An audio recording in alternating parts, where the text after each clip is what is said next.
কলকাতায় আর কোনো psychiatric clinic কি ছিল না বলতো? থাকিস তুই গিরিশ পার্ক আর আসতে হলো এই বালিগঞ্জ ফাঁড়ি, ঠিক সেই ক্লিনিকে যেখানে আমি কোনো মতে কষ্টে শিষ্টে আমার রিসেপশনিস্টের কাজটা ধরে রেখেছি। আচ্ছা যদি মেনেও নি কাকতালীয়, আমার অফ ডেতেও তো আসতে পারতিস।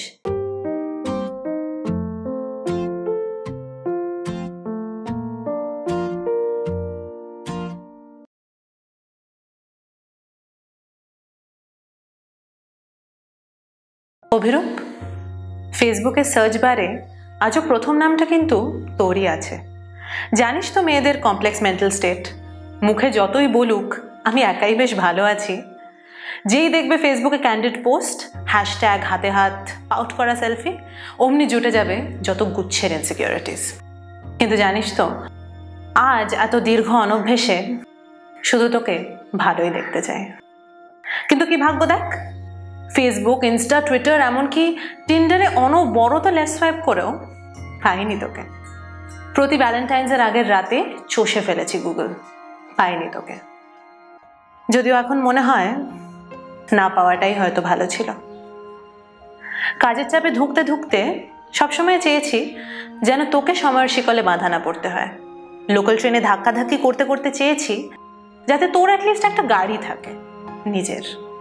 আর ছেলেটা ঘুমিয়ে পড়ার অনেক পরে বাড়ি ফিরে যখন আমার ক্লান্ত আঙুল ভডকার বোতলে তলানি খুঁজেছে, তখন চেয়েছি যাতে তোকে এমন খালি বাড়িতে না ফিরতে হয়। কলিং বেল বাজালে দরজা খুলে যেন কেউ জিজ্ঞেস করে তোকে যে তোর সারাটা দিন কেমন কাটলো।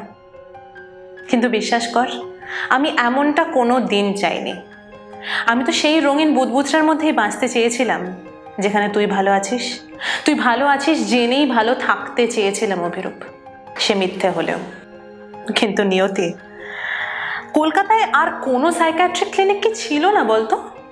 থাকিস তুই গিরিশ পার্ক আর আসতে হলো এই বালিগঞ্জ ফাঁড়ি, ঠিক সেই ক্লিনিকে যেখানে আমি কোনো মতে কষ্টে শিষ্টে আমার রিসেপশনিস্টের কাজটা ধরে রেখেছি। আচ্ছা যদি মেনেও নি কাকতালীয়, আমার অফ ডেতেও তো আসতে পারতিস, কিংবা সেসব দিনে যবে পেটের ব্যথায় আমি বিছানা ছাড়তে পারি না। তোকে এইভাবে তো দেখতে হতো না। অবশ্য পুরো দোষটা তোরও না, আমিও যে নিজেকে বসে রাখতে পারিনি সেদিন। তোর অবিন্যস্ত পা, তোর অচেনা হাসি, তোর অগোছালো চলা বলা বড্ড বেশি বিহবল করে ফেলেছিল আমাকে। চেম্বার লাগোয়া কমন পার্টিশনের বাথরুমটাতে ঢুকে কান চেপে ধরেছিলাম দেয়ালে।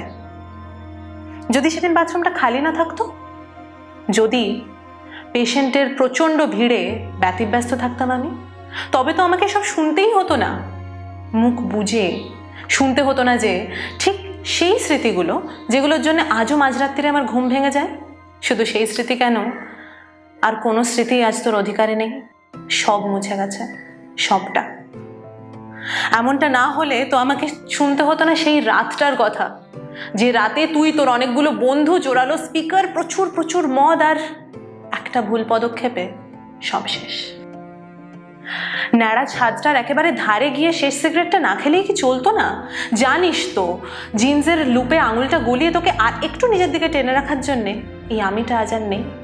তবু কেন 2.5 বছর আইসিইউর একলা কেবিনে শুয়ে থাকলে, নিথর নিশ্চল, আমার স্মৃতিগুলো স্বপ্ন হয়ে কি তোকে জাগাতে পারতো না? প্রশ্ন করিনি তোকে, তোর কাঁধ দুটো ঝাঁকিয়ে একটা কথাও জিজ্ঞেস করিনি। মানতেই তো পারছিলাম না যে তুই আজ ভালো নেই। মানতেই তো পারছিলাম না অভিরূপ যে তুই আজ ভালো নেই। মানতে পারছিলাম না যে আমার কথাগুলো তোর আর কোনোদিন মনে পড়বে না। মানতেই তো পারছিলাম না যে আমার যত্নে গড়া রঙিন বুদবুদটা আজ ভেঙে গেল। আচ্ছা অভিরূপ, তুই কি সত্যিই ভালো নেই?